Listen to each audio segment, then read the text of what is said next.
4-এর 7 এবং 8 অর্থাৎ শ্রমিকদের চাকুরি স্থায়ীকরণ করা হয় নাই, এবং 117 যে তাদের বাৎসরিক অর্জিত ছুটি প্রদান করা হয় নাই, এবং 234 যে তাদের মোট মুনাফার 5% লভ্যাংশ দেওয়া হয় নাই।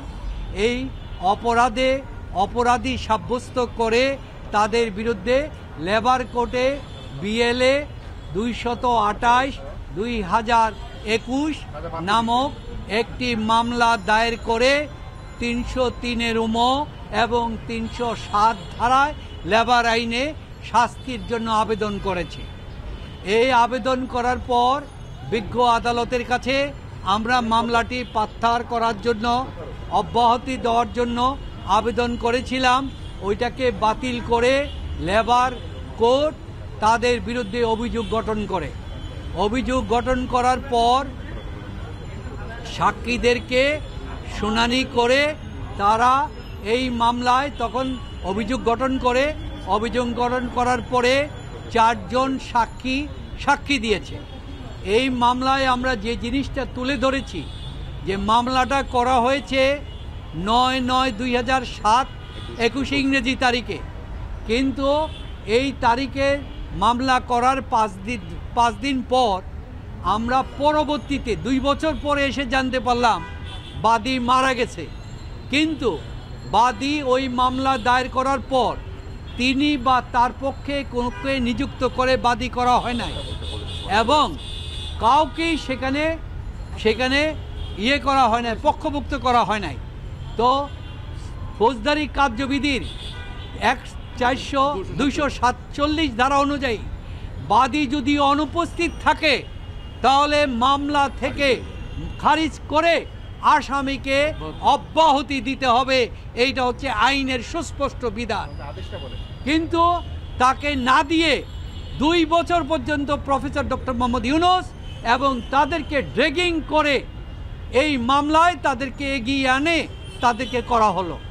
তারপরে আমরা এইটার বিরুদ্ধে আপিল, তারপরে রায় দেওয়ার পরে তেনারা আমাদের বিরুদ্ধে অভিযোগ করে রায় দিলেন 6 মাসের কারাদণ্ড, নিম্ন আদালত 6 মাসের কারাদণ্ড, 5,000 টাকা জরিমানা এবং 307 ধারায় 25,000 টাকা জরিমানা করলেন।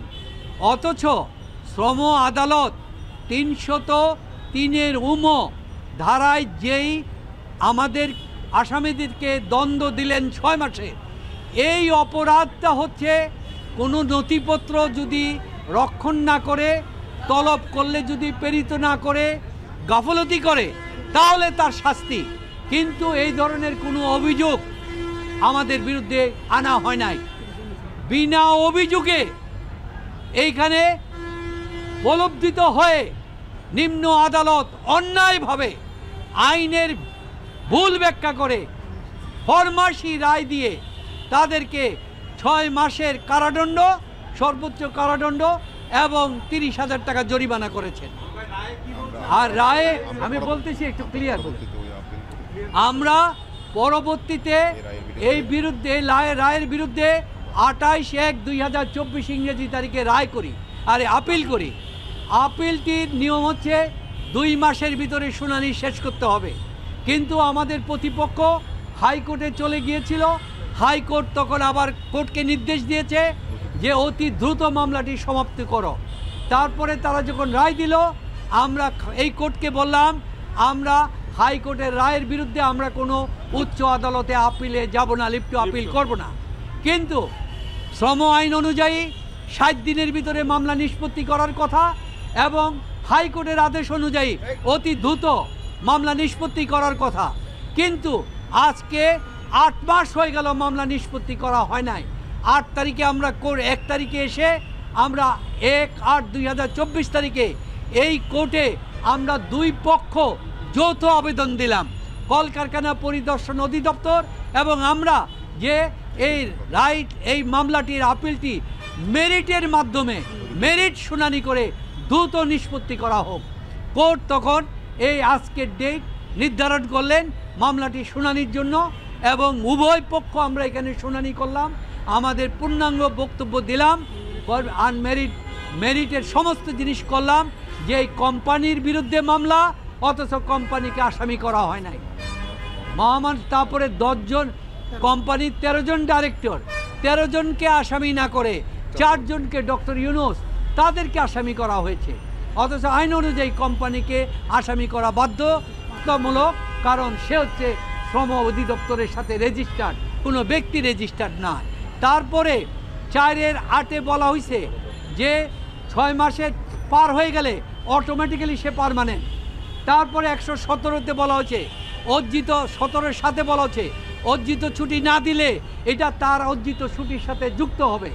এবং 234-এ বলা হয়েছে, 36-এ বলা হয়েছে 34-এর আদেশ যদি পালন করা 5% না দেওয়া হয় তাহলে সরকার একটা টাইম নির্ধারণ করে দিবেন, ওই টাইমে দিতে হবে। 2-তে বলা হচ্ছে টাইমের মধ্যে না দিলে 1 লক্ষ টাকা জরিমানা, প্রতিদিনের জন্য 5,000 টাকা জরিমানা। এরপরে বলছে যদি না দেওয়া হয় এটা পাবলিক ডিমান্ড অ্যাক্ট অনুযায়ী রিকভারি হবে। তারপরে বলল সরকারের কাছে আপিল করা যাবে, সরকারের সিদ্ধান্ত চূড়ান্ত হবে। কিন্তু কোনো রকম 236 ধারা অনুযায়ী আমাদের কোনো প্রসিডিওর ফলো করা হয় নাই, এবং এই অপরাধগুলি কোনো অপরাধ না, এগুলি অল আর সিভিল লাইবিলিটিস। কারণ শ্রম আদালতে 3টি যারা আছে, যে একটা হচ্ছে অ্যাডমিনিস্ট্রেটিভ, আরেকটা সিভিল। তো সিভিল মামলা হচ্ছে উৎপত্তি হয়েছে 283 ধারা থেকে, আর এই মামলাটি হচ্ছে 4-7, 4-8, 117 এবং 234। এগুলি ক্রিমিনাল অপরাধের মধ্যে চ্যাপ্টারে পড়ে না, অথচ এগুলিকে ক্রিমিনাল। কথা বলছিলেন ডক্টর মোহাম্মদ ইউনূসের আইনজীবী। সেনা সদর দপ্তরে কথা বলছেন সেনাপ্রধান জেনারেল ওয়াকারুজ্জামান। 7 বছর পর বক্তব্য রাখলেন বিএনপি চেয়ারপারসন বেগম খালেদা জিয়া। নয়াপল্টনে বিএনপির সমাবেশে হাসপাতাল থেকে অনলাইনে যুক্ত হয়ে তিনি বক্তব্য রাখেন। বলেন বৈষম্যহীন সমাজ করতে সবাইকে এক হয়ে কাজ করতে হবে। অনলাইনে বক্তব্য রাখেন ভারপ্রাপ্ত চেয়ারম্যান তারেক রহমান। দুপুরে সমাবেশ শুরু হবার আগে থেকে দলীয় কার্যালয়ের সামনে আসতে থাকেন নেতাকর্মীরা। প্রধান বিচারপতির বাসভবনের সামনে থেকে শুরু করে নয়াপল্টন ফকিরাপুল হয়ে আরামবাগ পর্যন্ত বিপুল লোক সমাগম হয়। সমাবেশকে কেন্দ্র করে পুরো এলাকা জুড়ে মানুষের ঢল নামে। হাতে জাতীয় পতাকা এবং বিভিন্ন নেতাকর্মীরা ব্যানার ফেস্টুন সহ উপস্থিত হয়। প্রথমে বৈষম্য বিরোধী ছাত্র আন্দোলনে নিহত শিক্ষার্থী এবং রাজনৈতিক নেতাকর্মীদের স্মরণে 1 মিনিট নীরবতা পালন করা হয়। স্লোগানে স্লোগানে পুরো এলাকা মুখরিত হয়ে ওঠে। গত 5 আগস্ট ছাত্র জনতার আন্দোলনের মুখে শেখ হাসিনা পদত্যাগ করে দেশ ছেড়ে চলে যান। এরপর রাষ্ট্রপতির আদেশে বেগম জিয়া মুক্ত হন। বিএনপির পক্ষ থেকে নয়াপল্টনের সমাবেশের ডাক দেওয়া হয়। সমাবেশে মহাসচিব মির্জা ফখরুল ইসলাম আলমগীর সহ বক্তব্য রাখেন কেন্দ্রীয় নেতারা। অন্তর্বর্তীকালীন সরকার গঠনের 3 মাসের মধ্যে নির্বাচন দেওয়ার দাবি জানান নেতারা। পরে সমাবেশে বক্তব্য রাখেন ভারপ্রাপ্ত চেয়ারম্যান তারেক রহমান ও চেয়ারপারসন বেগম খালেদা জিয়া। দীর্ঘ আন্দোলন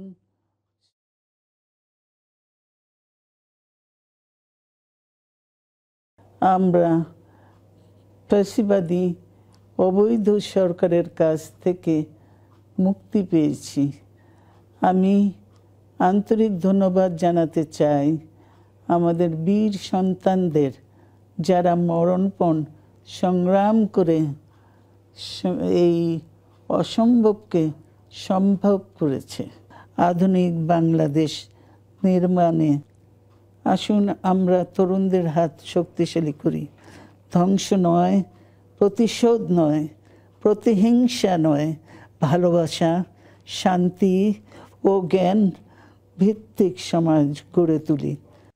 দেশ এবং জনগণকে স্বাধীন করতে গিয়ে চোখে মুখে বুকে গুলি আলিঙ্গন করা আবু সাইদ কিংবা মুগ্ধের মতন হাজারো ছাত্র ছাত্রী, তরুণ তরুণীকে প্রাণ বিসর্জন দিতে হয়েছে। প্রমাণ হয়েছে আবারও মুক্তিযুদ্ধের বাংলাদেশ কখনো পরাজয় মানে না, মানতে পারে না এবং মানবে না। কেউ বিএনপির নাম ব্যবহার করে কোনো অপকর্ম করতে চাইলে তাকে ধরে আইনে হাতে তুলে দিন। অন্তর্বর্তী সরকারের প্রধান হিসেবে দায়িত্ব নিতে যাওয়া নোবেলজয়ী অর্থনীতিবিদ ডক্টর মোহাম্মদ ইউনূস কাল দুপুরে দেশে ফিরবেন। দুবাই থেকে এমিরেটসের একটি ফ্লাইটে হজরত শাহজালাল আন্তর্জাতিক বিমানবন্দরে ঢাকা পৌঁছাবেন তিনি।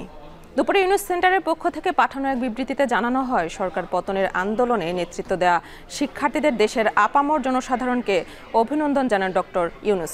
এদিকে আজ রাতে অন্তর্বর্তী সরকারের বাকি উপদেষ্টাদের নাম জানা যেতে পারে। গতরাতে রাষ্ট্রপতি মোহাম্মদ শাহাবুদ্দিনের ও ৩ বাহিনীর প্রধানের সঙ্গে দীর্ঘ বৈঠক করে কোটা সংস্কার আন্দোলনে নেতৃত্ব দেওয়া বৈষম্য বিরোধী ছাত্র আন্দোলনের সমন্বয়করা। পরে মধ্যরাতে সমন্বয়ক নাহিদ জানান ২৪ ঘন্টার মধ্যেই বাকি উপদেষ্টাদের নাম চূড়ান্ত হতে পারে, তারপরই হবে সরকার গঠন। রাষ্ট্রপতির সঙ্গে পুলিশের নবনিযুক্ত মহাপরিদর্শক মোহাম্মদ মইনুল ইসলাম বঙ্গভবনে সাক্ষাৎ করেছেন। এ সময় চেইন অফ কমান্ড বজায় রেখে পুলিশের প্রতিটি সদস্য যাতে উন্নত মনোবল ও সাহসিকতার সাথে দায়িত্ব পালন করতে পারে, সেই লক্ষ্যে প্রয়োজনীয় পদক্ষেপ নেওয়ার নির্দেশ দিয়েছেন রাষ্ট্রপতি মোহাম্মদ শাহাবুদ্দিন। পুলিশের নবনিযুক্ত পরিদর্শক মোহাম্মদ মইনুল ইসলাম আজ বঙ্গভবনে রাষ্ট্রপতির সঙ্গে সাক্ষাৎ করতে গেলে রাষ্ট্রপতি নির্দেশ দেন। তিনি বলেন, বিরাজমান পরিস্থিতিতে দেশের আইন শৃঙ্খলা স্বাভাবিক করা সবচেয়ে গুরুত্বপূর্ণ এবং পুলিশকে এই কাজটি করতে হবে।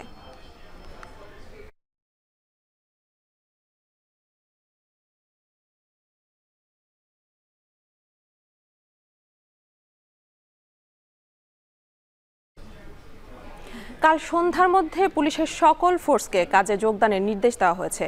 বিকালে রাজধানীর পুলিশ সদর দপ্তরে কথা জানান পুলিশের নবনিযুক্ত মহাপরিদর্শক মোহাম্মদ মইনুল ইসলাম।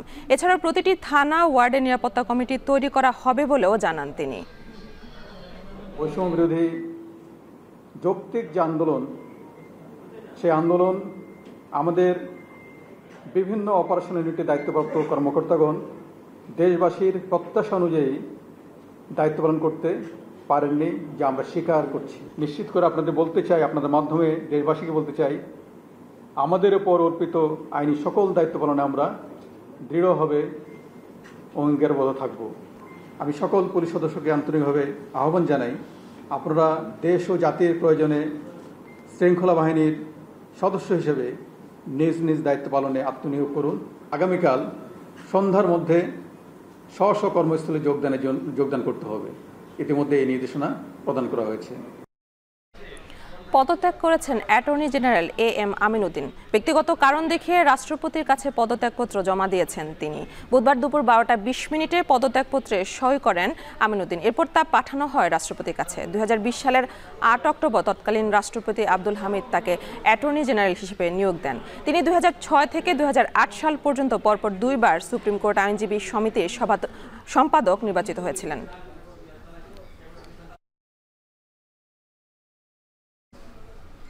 বাংলাদেশ ব্যাংকের কর্মকর্তা ও কর্মচারীদের চাপের মুখে পদত্যাগ করলেন 4 ডিজি। বুধবার সকাল থেকে কর্মকর্তা ও কর্মচারীরা এ দাবি জানিয়ে গভর্নর ভবন আটকে রাখলে তারা এই সিদ্ধান্ত নেন। কেন্দ্রীয় ব্যাংকের পর্ষদে একজন গভর্নর ও 4 জন ডেপুটি গভর্নর সহ আরও বেশ কিছু কর্মকর্তা রয়েছেন। এর মধ্যে মঙ্গলবার থেকেও অফিস করছেন না গভর্নর, আর বাকিরা অফিস করলেও তাদের মধ্যে 4 জন ডিজির পদত্যাগের দাবি তোলা হয়। পরে একই সাথে সবাই পদত্যাগ করলে পর্ষদ ভেঙে যাওয়ার আইন থাকায় শুধু একজন বাদে ডিজি 3 জনের বিষয়ে সিদ্ধান্ত নেওয়া হয়। বেলা 12টার দিকে ডিজি কাজী সাইদুর রহমান বাংলাদেশ ব্যাংক ত্যাগ করেন।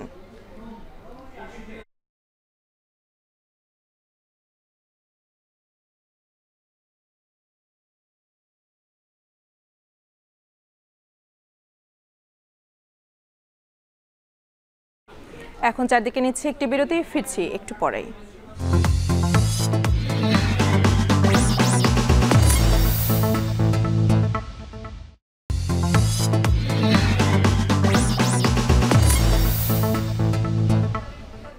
বিরতির পর ফিরে এলাম, আপনারা দেখছেন এখন চারদিক। শেখ হাসিনার পতনের পর কারখানায় কারা আগুন দিয়েছে তা স্পষ্ট হয়ে গেছে বলে জানিয়েছেন ব্যবসায়ীরা। কোনো ছাত্র বা জনতা এসব নাশকতা করতে পারে না বলেও মন্তব্য ব্যবসায়ীদের। তবে পোশাক খাতে ব্যাপক ক্ষয়ক্ষতির কারণে এ মাসে সঠিক সময়ে বেতন দেওয়া সম্ভব হয় না বলেও জানান এবিসিসিআইয়ের সাবেক সভাপতি AK আজাদ। 15 তারিখ পর্যন্ত আগে কোনো অনেক ফ্যাক্টরি বেতন দিতে পারবে না, এটা যেন ওয়ার্কাররা মেনে নেয় বা বিজিএমএ যেন এটা কনভিন্স করে। 15 তারিখের পরেও কিন্তু অনেক ফ্যাক্টরি বেতন দিতে পারবে না। আপনি দেখেছেন গত মাসে কীভাবে অনেকদিন কারখানা চলছে না, অনেক রপ্তানি পোশাক কারখানায় পড়ে আছে, অনেক রাস্তায় অনেক লাশ পড়ে আছে, লাশ ক্লিন করার লোকও নাই। এই পরিস্থিতি নিয়ে আমরা ফ্যাক্টরি চালানোর চেষ্টা করেছি, ফ্যাক্টরি চালাতে পারছি না। অনেক ফ্যাক্টরিতে অগ্নিসংযোগ করেছে। কয়েকদিন বন্ধ থাকার পর আবারও খুলে দেওয়া হয়েছে পোশাক কারখানা। সকাল থেকে কাজে যোগ দিতে শুরু করেছেন শ্রমিকরা, যাতে আবারও কর্মচঞ্চল হয়ে উঠেছে পরিবেশ। উদ্বেগ উৎকণ্ঠা কাটিয়ে বুধবার সকাল থেকে কর্মস্থলে যোগ দিতে চট্টগ্রামের ইপিজেড ও পোশাক কারখানায় ঢল নামে শ্রমিকদের। কর্মচাঞ্চল্যে মুখরিত হয়ে ওঠে প্রতিটি পোশাক কারখানাগুলো। বিজেএমই নেতারা জানান, কাজে যোগ দিয়েছেন চট্টগ্রামের 80% বেশি শ্রমিক। গাজীপুরেও কাজে যোগ দেয় প্রায় 100% শ্রমিক। চলমান পরিস্থিতিতে সংকট কাটিয়ে কাজে আসতে পেরে খুশি তারা। সংকট কাটিয়ে দ্রুত শ্রমিক বান্ধব কর্মপরিবেশ তৈরি ও সঠিক সময়ে বেতন ভাতা পরিশোধে দাবি জানান শ্রমিকরা। ক্ষতি কাটিয়ে আবারও ঘুরে দাঁড়ানোর আশা করছেন পোশাক মালিকরা। এদিকে ভিন্ন পরিস্থিতি সাভারে। সকালে বেশ কিছু পোশাক কারখানা নতুন করে বন্ধ করে দেওয়া হয়েছে। উইন্টার ড্রেস, কাজল গার্মেন্টস, নিউ হরাইজন সহ বেশ কিছু শিল্প কারখানার শ্রমিকদের ছুটি দিয়ে কারখানা বন্ধের ঘোষণা দিয়েছে মালিকপক্ষ। বেশ কিছু কারখানায় হামলার শঙ্কায় কারখানা বন্ধ করা হয়েছে বলছেন শ্রমিকরা।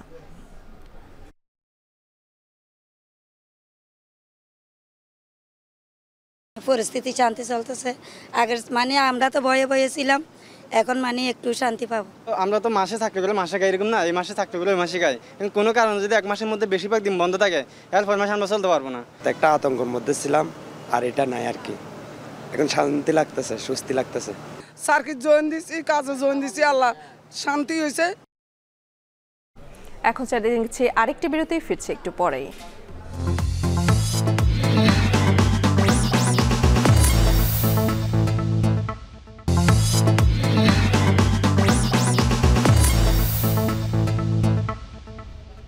বিরতির পর ফিরে এলাম, আপনারা দেখছেন এখন চারদিক।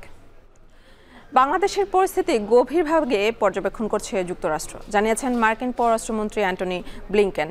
মেরিল্যান্ডে এক সংবাদ সম্মেলনে অংশ নিয়ে মঙ্গলবার বাংলাদেশের পরিস্থিতি নিয়ে কথা বলেন তিনি। জানান, অন্তর্বর্তী সরকারের প্রতি প্রত্যাশার কথাও। একই সংবাদ সম্মেলনে অস্ট্রেলিয়ার পররাষ্ট্রমন্ত্রী পেনিংও বাংলাদেশের সব পক্ষকে সহিংসতা পরিহার এবং সাম্প্রতিক ঘটনাবলীর স্বাধীন ও নিরপেক্ষ তদন্তের আহ্বান জানান।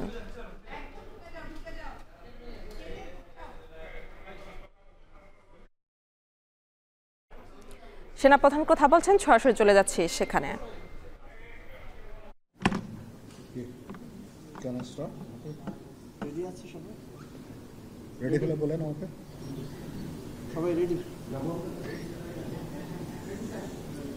বিসমিল্লাহির রহমানির রহিম।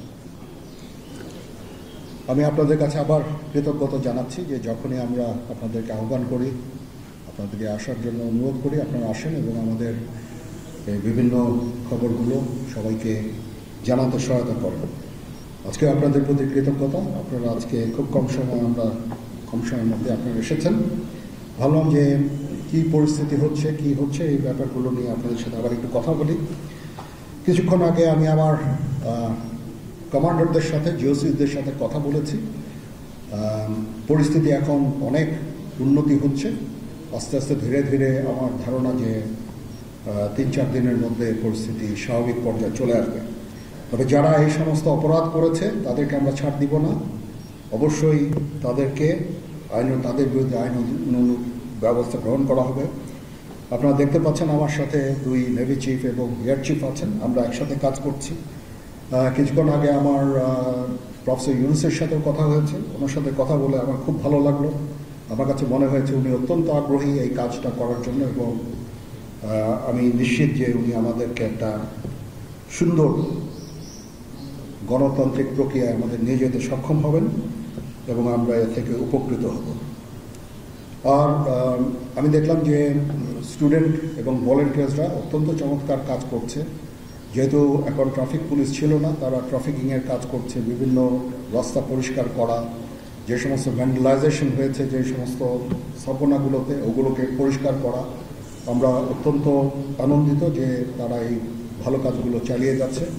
আমি তাদেরকে অনুরোধ করব যে এই ভালো কাজগুলো যেন তারা চালিয়ে যায় এবং বিভিন্ন জায়গায় ঢাকার বাইরে যে সমস্ত লুটতরাজ অপরাধ সংঘটিত হচ্ছে ওগুলো প্রতিহত করার জন্য আমি তাদেরকে অনুরোধ করেছিলাম এবং তারা সেই কাজও করছে। এবং আমি নিশ্চিত যে আমরা সবাই মিলে একটা সুন্দর আবার স্বাভাবিক পরিস্থিতিতে আমরা ফেরত চলে আসতে পারব।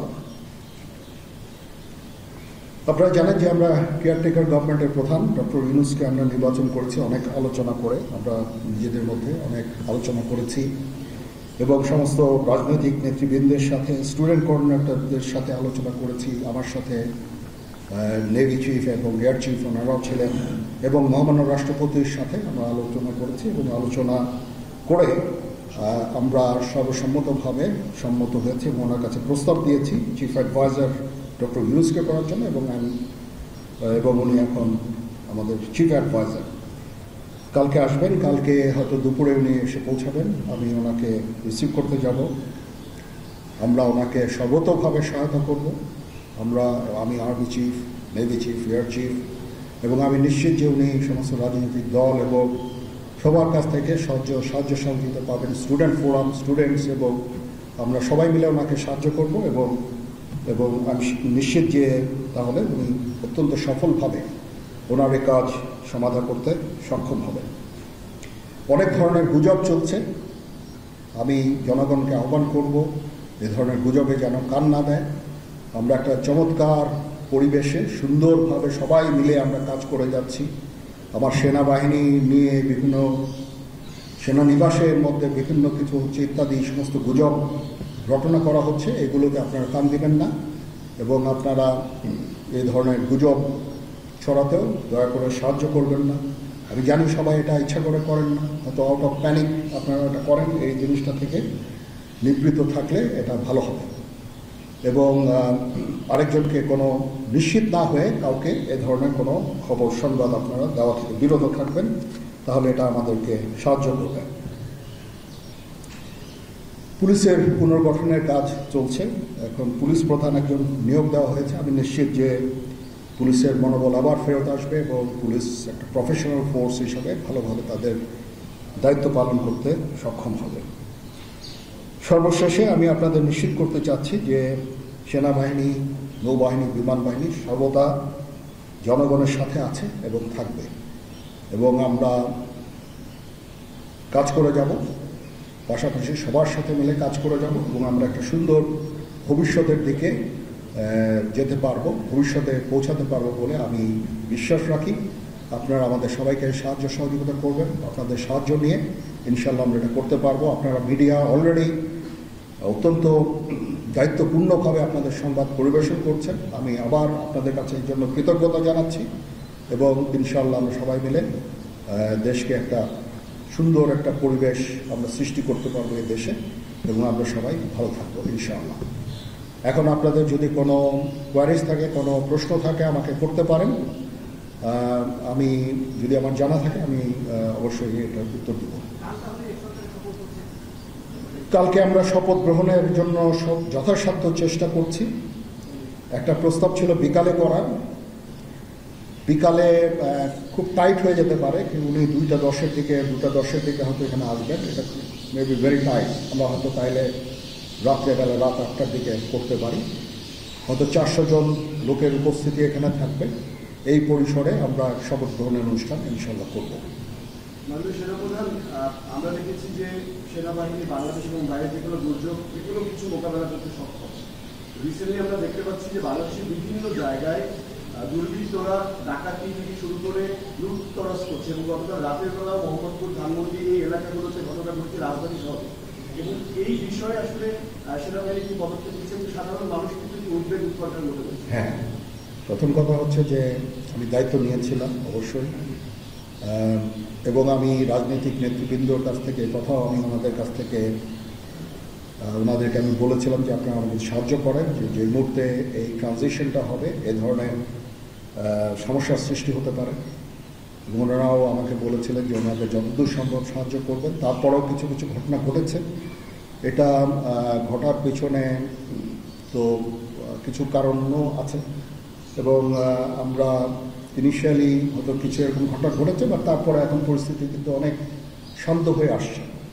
আমরা আমাদের যত স্ট্রেংথ আছে, পুলিশ কিন্তু নন এক্সিস্টিং, পুলিশ কোনো ডিউটিতে নাই, পুলিশের একটা বড় ফোর্স, এটার যে ভয়েড যেটা সৃষ্টি হয়েছে, এই ভয়েডটা সেনাবাহিনীর স্ট্রেংথ দিয়ে এটা পুরো করা সম্ভব না। আর তারপরেও আমরা যথাসাধ্য চেষ্টা করে যাচ্ছি, এবং হাজার হাজার লোককে আমরা কিন্তু এই সমস্ত সমস্যা থেকে আমরা উদ্ধার করেছি। বহু পুলিশ, আমার জানা মতে বহু পুলিশ, অনেক থানা তারপরে সরকারি কর্মকর্তা কর্মচারীদের রেস্কিউ করা, এই সমস্ত কাজগুলো আমরা করেছি। আমরা যেমন ইম্পর্টেন্ট জায়গা যেমন বিমানবন্দর, ডিপ্লোম্যাটিক এরিয়া, সেক্রেটারিয়েট, জাজেসদের অ্যাকোমোডেশন, তারপরে সেক্রেটারিদের অ্যাকোমোডেশন, এই সমস্ত গুরুত্বপূর্ণ জায়গাগুলি আমরা প্রোটেক্ট করছি এবং বিভিন্ন জায়গায় পেট্রোলিং করা হচ্ছে। তারপরেও একটা ইনিশিয়ালি দু একদিন এটা হয়েছে, সেজন্য আমি অত্যন্ত দুঃখিত এবং বিব্রত। যাই হোক, এটা আমার যে স্ট্রেংথ যা ছিল এটা নেভি এয়ারফোর্সও তারা তাদের মতো করে করেছে। আমরা যথাসাধ্য চেষ্টা করেছি, তারপরেও কিছু হয়ে গেছে। এটা আমার জাস্ট সিম্পলি আমাদের এনাফ স্ট্রেংথ ছিল না। বাট আমি নিশ্চিত যখন পুলিশ পুনর্গঠন হয়ে যাবে, তারা যখন আবার কাজে নেমে যাবে, তখন এই ভয়েডটা খুব সহজেই আমরা পূরণ করতে পারবো। পুলিশের একটা বিরাট সংখ্যক ফোর্স, পুলিশ ইজ একটা বড় ফোর্স। তো এই ফোর্স যদি নিষ্ক্রিয় হয়ে যায়, সেটার ভয়েড পূরণ করা সেনাবাহিনী, বিমান বাহিনী, নৌবাহিনী সবার পক্ষে সম্ভব না। আমরা এটার জন্য ডিজাইন করব। যাই হোক, আমি নিশ্চিত যে খুব শীঘ্রই তারা পুনর্গঠিত হবে এবং এই সমস্ত ভ্যান্ডালিজম এগুলোকে প্রতিহত করতে সমর্থ হবে। বাট আমি এটুকু আপনাদের বলছি যে যারা এই সমস্ত কাজে জড়িয়েছে তাদেরকে আমরা আইনের আওতায় আনার সর্বোচ্চ চেষ্টা আমরা করব।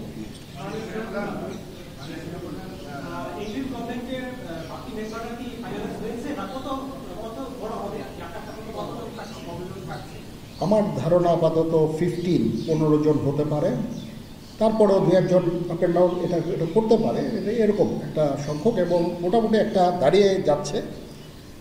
যেহেতু এটা ফর্মালি প্রকাশ করা হয়নি, এটা নিয়ে আমি আর আপনাদের সাথে কথা বলতে চাচ্ছি না। জি,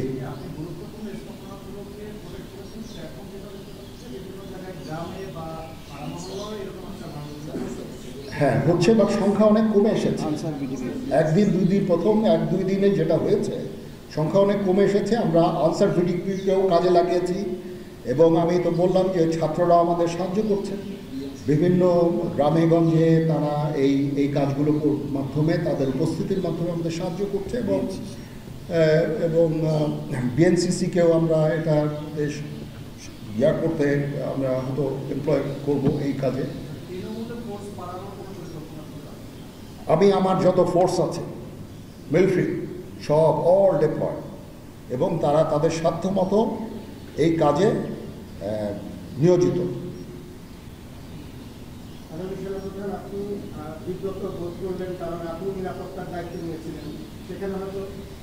এখন রাজনীতিবিদরা বললেন যে জেনারেল সাহেব আপনি নিরাপত্তার দায়িত্ব নেন, somebody has to take it. তো আমি আর তো কেউ নেওয়ার নাই, আমি নিয়েছি এবং যদি কোনো ব্যর্থতা থাকে সে দায়িত্ব আমার। আমি আমার সাধ্যমতো চেষ্টা করেছি এবং খুব কম সময়ের মধ্যে একটা স্বাভাবিক পরিস্থিতি ফেরত আসছে।